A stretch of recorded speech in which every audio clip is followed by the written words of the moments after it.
ఇక రాజకీయ విశ్లేషకులు కృష్ణాంజనేయులు గారు కూడా జాయిన్ అవుతారు మనతోటి. ముందుగా తిరుత్తని వేణుగోపాల్ గారు, జనసేన నేత, ఆయనతో మాట్లాడదాం. వేణుగోపాల్ గారు నమస్తే అండి. నమస్తే లక్ష్మణ్.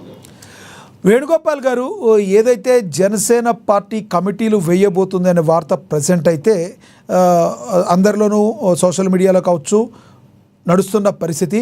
ఎప్పటికీ కమిటీలు వేసే అవకాశం ఉంది? పవన్ కళ్యాణ్ గారు ఏ మేరకు దీని మీద వర్కౌట్ చేశారు? రానున్న రోజుల్లో జనసేన పార్టీ ఏ విధంగా గ్రామ స్థాయి నుండి బలపడబోతుంది? బాలినేని శ్రీనివాస్ వంటి నేతకి 6 జిల్లాల యొక్క ఉమ్మడి జిల్లాల యొక్క బాధ్యతలను అప్పగించడం మీరు ఎలా చూస్తారు? సార్ లక్ష్మణ్ గారు, మీకు అదే విధంగా వైఎస్ఆర్సీపీ నాయకులకి, లక్ష్మణరావుకి, అదేవిధంగా టీడీపీ నాయకులకి, విశ్లేషకులకి, అమ్మ టీవీ ప్రేక్షకులందరికీ నమస్కారం. నమస్తే అండి. ఈ రోజు ఆంధ్రప్రదేశ్ లో 175 నియోజకవర్గాల్లో రాబోయే రోజుల్లో స్థానిక సంస్థ ఎన్నికలు జరగబోతున్నాయి. అదే విధంగా బైబిలికేషన్ ద్వారా రేపు రాబోయే ఎన్నికలు జరుగుతాయని చెప్పేసి ఒక ఆలోచనతో ఈ రోజు జనసేన పార్టీ అధ్యక్షుడు పవన్ కళ్యాణ్ గారు ఈ రోజు పటిష్టమైన కింద స్థాయి నుంచి పటిష్టంగా ఉండాలి, పార్టీ బలోపేతంగా ఉండాలి అని చెప్పేసి ఈ రోజు కమిటీలు వేయడానికి కానీ వాళ్ళకి జిల్లాకి ఏదైతే ఇన్ఛార్జీలుగా బాధ్యతలు ఇవ్వడం జరిగింది. ఈ రోజు ఏదైతే శ్రీకాకుళం, విజయనగరం, అదేవిధంగా విశాఖపట్నంకి పొందల రామకృష్ణ ఎమ్మెల్యే గారి, అదే పొందల రమేష్ బాబు ఎమ్మెల్యే గారు, స్కెచ్ వేం కృష్ణయ్య ఎమ్మెల్యే, వంశీకృష్ణ ఎమ్మెల్యే, అదేవిధంగా తూర్పు గోదావరి, పశ్చిమ గోదావరికి నానాజీ ఎమ్మెల్యే గారు, బొత్స శ్రీనివాస్ గారు, అదేవిధంగా గోవిందరావు గారు లాంటి ఏదైతే మంచి ఎమ్మెల్యేలు వీళ్ళు గతంలో ఇప్పుడు ఎమ్మెల్యేలు ఇద్దరున్నారు. అదేవిధంగా అధ్యక్షులుగా ఉన్నారు. ఆయన గతంలో ఎమ్మెల్యేగా కూడా ఉండడం జరిగింది. అదే కృష్ణా గుంటూరుకి నాజర్ మనోహర్ గారు MLA plus minister plus Uday Bhanu గారు, అదే కృష్ణా డిస్ట్రిక్ట్ ఇన్ఛార్జి, అదేవిధంగా ప్రకాశం, నెల్లూరు, కడప, కర్నూలు, అనంతపురం, చిత్తూరుపై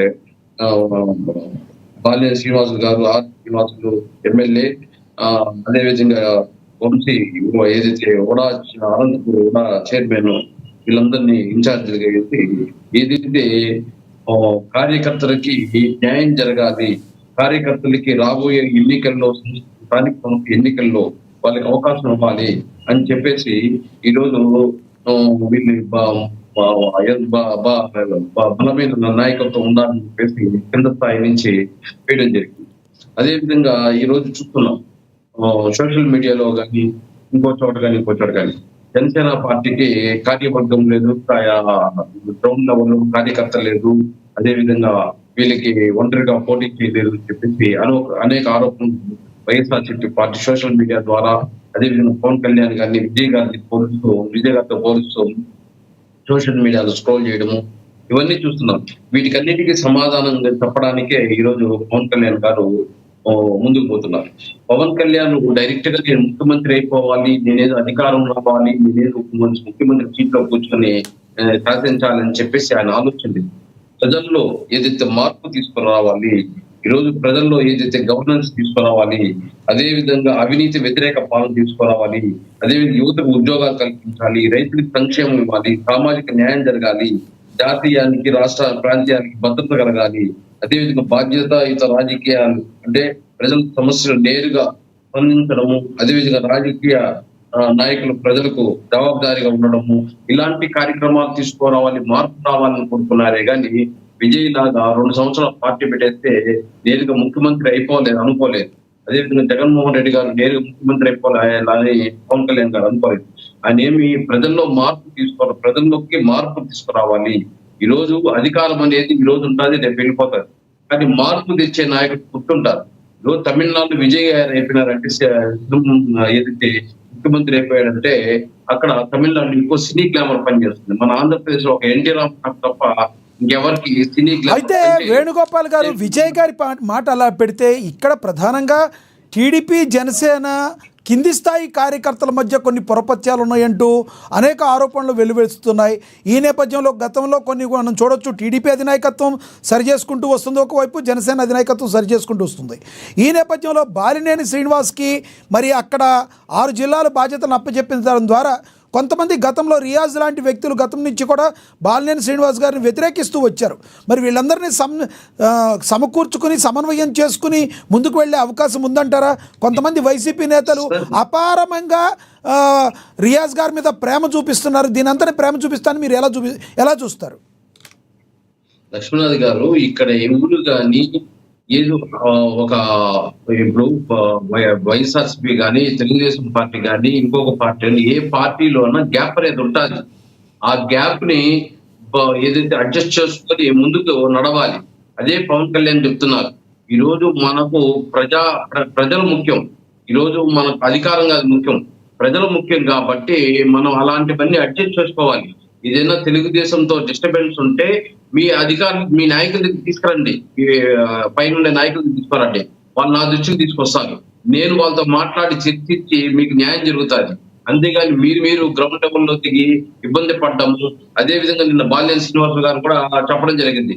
జనసేనలో కూడా అక్కడక్కడ, ఎందుకంటే అధికారం ఉండేటప్పుడు ఖచ్చితంగా ప్రతిపక్షంలో ఉండేటప్పుడు సర్దుకుపోతారు. అధికారం ఉండేటప్పుడు నాకు అధికారం కావాలని గ్యాప్ అనేది ప్రతి రాజకీయ పార్టీలోనే వస్తుంది. గతంలో వైఎస్ఆర్సీపీలో ఒక తలుపులు వేసుకునేసి వాళ్ళు వీళ్ళు దుమ్ముగా కొట్టుకుని చూడలేదా? అదే విధంగా వేరే పార్టీలో చూడలేదా? బీజేపీలో ఉన్నాయి, తెలుగుదేశంలో ఉన్నాయి, కాంగ్రెస్ లో ఉన్నాయి, అన్ని రాజకీయ పార్టీలు ఉంటాయి. కేవలం జనసేన పార్టీలోనే కాదు, అన్ని రాజకీయ పార్టీలు అధికారంలో ఉండేటప్పుడు వాళ్ళకి డిస్టర్బెన్స్ ఉంటాయి. ఎందుకంటే నాకు సముచిత స్థానం లేదు అని చెప్పలేదు, గ్యాప్ అనేది వస్తుంది. అది రాజకీయ పార్టీలో, అన్ని రాజకీయ పార్టీల్లో ఉంటాయి. ఏ పార్టీలో లేదు చూపించమని చెప్పండి. ఊరికే జనసేన పార్టీ పైన ఎక్కువ ట్రోల్ చేస్తా ఉంటారు సోషల్ మీడియా. ఇంకేది పవన్ కళ్యాణ్ పైన ఆరోపణలు లేవు కాబట్టి ఇలాంటివి ట్రోల్ చేస్తారు. కానీ ఈరోజు ఖచ్చితంగా పవన్ కళ్యాణ్ ఏదైతే కార్యకర్తలకు న్యాయం చేయాలి, మీరు గ్రూపులు కట్టే మాత్రం ఖచ్చితంగా నేను యాక్షన్ తీసుకుంటాను. అందరూ ఒకే ఎజెండా కింద పనిచేయాలి కానీ అధికారం కోసం కాదు. మీకు ఏదైనా సమస్యలు నేరుగా అధిష్టానం దృష్టికి తీసుకురండి, మేము సమస్యలు పరిష్కరిస్తాము. కానీ మీరు గ్రౌండ్ లెవెల్లో ఏమి డిస్టర్బెన్స్ చేసుకోకూడదు అని చెప్పి కూడా నిన్నైతే బాలినేని శ్రీనివాస్ గారు తిరుపతి మీటింగ్ లో కానీ, కడప మీటింగ్ లో కానీ కార్యకర్తలకు చెప్పడం జరిగింది. మీకు అన్యాయం అనేది జరగదు, న్యాయం చేస్తాము. ఖచ్చితంగా మీరందరూ ఒకటే ఉంటే తెలుగుదేశం పార్టీ దగ్గర మనం ఏమైతే మన వాటా ఉందో దాన్ని తెచ్చుకొని మనం న్యాయం చేసుకుంటాం. మీరు గ్యాప్ ఉంటే ఖచ్చితంగా డిస్టర్బెన్స్ వస్తాయి. వాళ్ళు అడుగుతున్నారు, వీళ్ళు అడుగుతున్నారు, రెండు గ్రూపులు అడుగుతున్నారు, మేము ఎవరికి ఇచ్చేదని మా వాళ్ళకి ఇచ్చేద్దామని చెప్పేసి ఒక ఆరోపణలు, ప్రాబ్లమ్స్ క్రియేట్ అవుతాయి. ఖచ్చితంగా అలాంటి కార్యక్రమాలు చేయొద్దండి అని చెప్పి గట్టిగా బాలినేని శ్రీనివాస్ గారు కూడా నిన్న చెప్పడం జరిగింది. రైట్. వేణుగోపాల్ గారు మళ్ళీ మాట్లాడతాం మీతో. రాజకీయ విశ్లేషకులు కృష్ణాంజనేయులు గారు జాయిన్ అయ్యారు, ఆయనతో ఒకసారి మాట్లాడదాం. కృష్ణాంజనేయులు గారు నమస్తే సార్.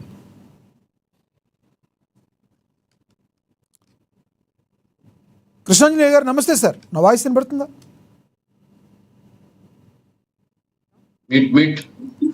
మ్యూట్లో ఉంది సార్, అన్మ్యూట్ చేయండి. ఎస్ సార్, కృష్ణాంజనేయులు గారు నమస్తే అండి. ఎస్ సార్, నమస్తే సార్. ఏదైతే జనసేన పార్టీ కమిటీలు వేయబోతున్నారన్న తర్వాత అందరూ